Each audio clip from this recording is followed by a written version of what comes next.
بسم الله الرحمن الرحیم. سلامونه علیکم. هیله لمن دم ټول به روغ جوړ اوسئ. نن 22م درس وایو. انزر ټب کې هیډر اند فوټر ګروپ وایو. ان د سرلیک او لمنلیک ګروپ چې پښتو کې سرلیک هیډر ته او فوټر لمنلیک ګروپ ورته وایو. کنټرول ډبلیو کنټرول ان انزر ټب ته راځو. دلته هم د هیډر اند فوټر ګروپ وایو. لومړی کې چې د هیډر بخش موضوع ده، دلته په دوه لیکو سره هم دلته هیډر او لاندې فوټر چې کولی شو ایجادولی شو، یعنې سرلیک او لمنلیک ایجادولی شو. دا هیډر او فوټر خپله یو آبجکټ دی، نو په دې خاطر یو کنټکسچوال ټب هم ځان سره لري چې دلته تغیرات بیا موږ پکې راوستلی شو. هم د دې سره موږ تغیرات پکې راوستلی شو، هم د ځایه موږ تغیرات پکې راوستلی شو. په لومړي کې دلته چې دی د هیډر یعنې د سرلیک بخش دی. مثلا دلته موږ یو شی ټایپ کوو، مثلا د کابل په نامه دی که نه، خان په نامه دی، د هر څه په نامه دی. موږ کولی شو دلته څه کړو، یو هیډر ورته اډ کړو.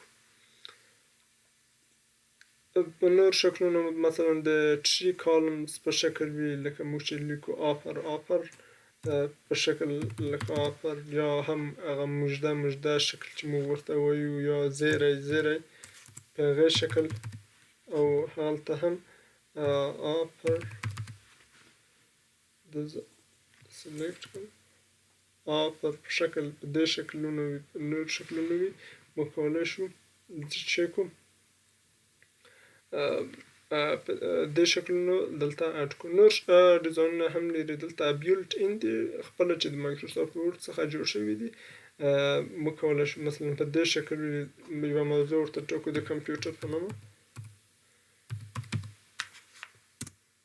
دې شکل وي ټایټل یې. نو په نور شکلو هم وي، دلته موږ هغه ورته چې کولی شو تعینولی شو. نور ډیزاینونه لري، په دې ډیزاین کې وي هغه یوزر نیم دلته کې وي، دلته ډیټ کې وي چې په کوم ډیټ کې مثلا په دو ډیټ کې هغه هم موږ ته وضع کوي.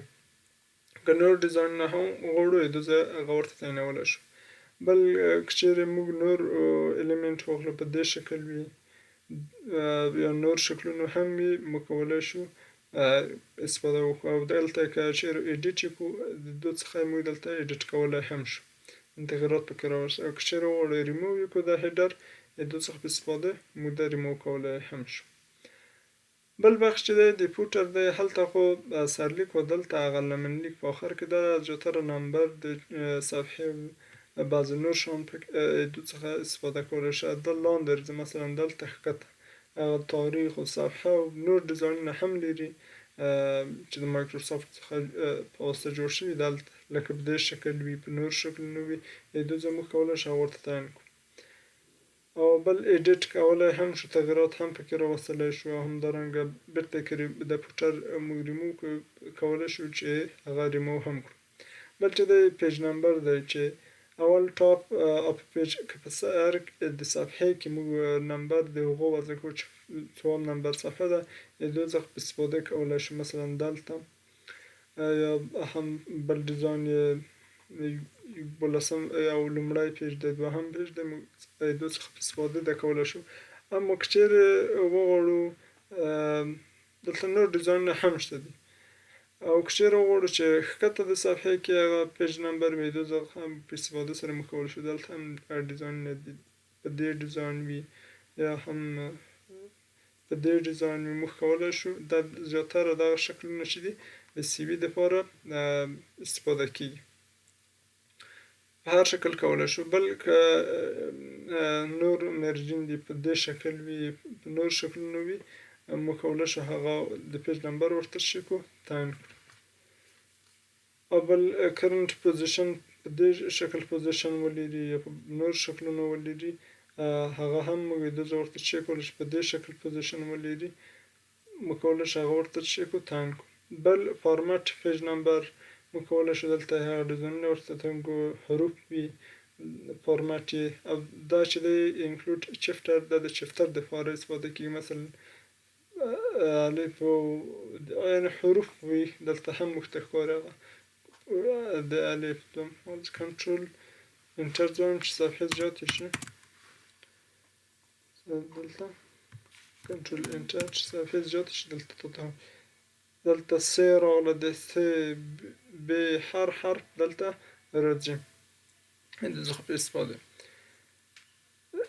دلته هم که چفتر وي د هیډینګ څه وایم هیډینګ وي دلته موږ ورته تعینولی شو په کوم شکل وي هغه د چفتر زیاتره استفاده ځکه چفتر موږ نه لرو نو په دې خاطر دلته نه کېږي بل هم که چیرې پیج نمبر ریموو کړو نو د دې په استفاده سره هغه پیج نمبر څه کولی شو ریموو کولی شو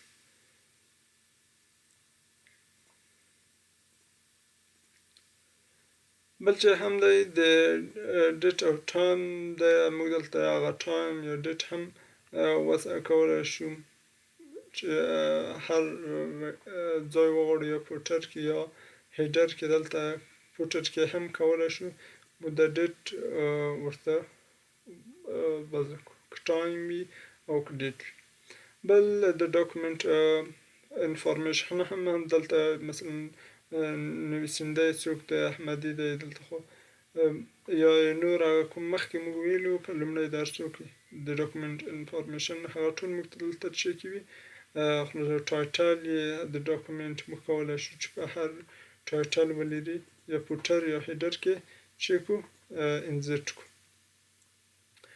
فیلډ کوم فیلډ وي دا خو جدا موضوع ده انشاءالله دا به مفصل هم په دې خبرې وکړو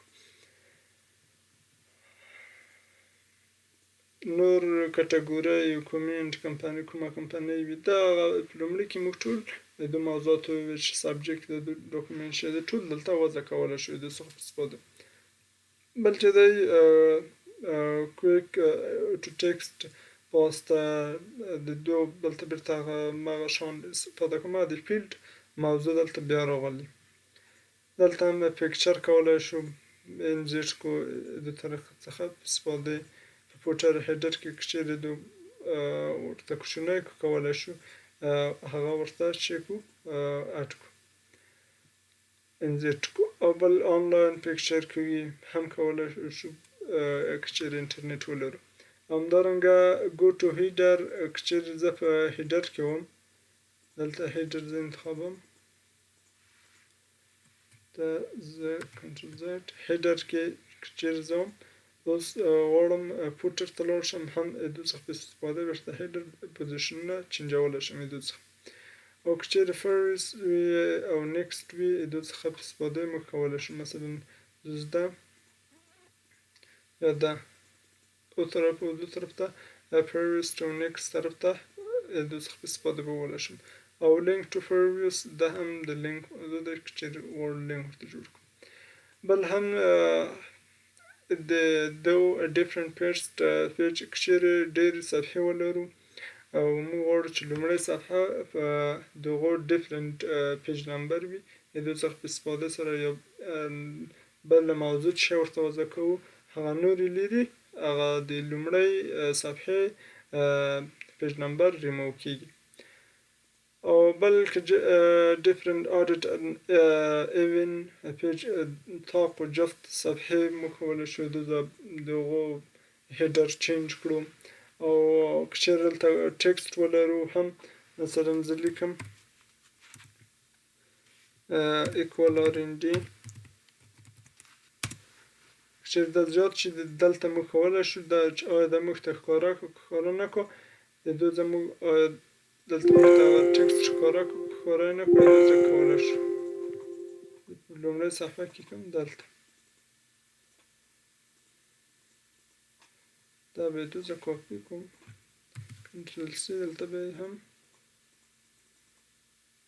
کنټرول وي مثلا په لومړۍ صفحه کې یو چې ورته دا وښیي که ونه دا لارج نه دی هیډر نو هیډر لیر د پیج دپاره نه دی په دې خاطر نه کېږي که موږ ته د ډاکومنټ ټکسټ وښیي که ونه ښیي زموږ مثلا دا شو په دې شکل هغه موږ ته څه کوي معلوموي چې آیا دا وي که ونه وي موږ دا هغه تعینولی شو چې آیا موږ ته دا ډاکومنټ ټکسټ وښیي که ونه ښیي بل هغه ټاپ طرف ته کوم اندازه لاړ شي، ښکته طرف ته هغه پوزیشن یې دوزه ورته تعینولی شو. دغه لیکنه ښي طرف ته لاړ شي، لکه رايټ طرف ته دلته راغله، ایدو هم پوزیشن نه ورته تعینولی شو. بل هم کلوز هیډر چې هیډر کلوز شي ایدو څخه هم استفاده کړی شو. که چیرې دلته ډبل کلیک وکړو د هیډر نه به خپله دوزه په طریق هم وتلی شو. دا هم د هیډر او فوټر ګروپ موضوعګانې وي. دلته هم موږ هماغه یو څه تغییرات پکې راوستلی شو.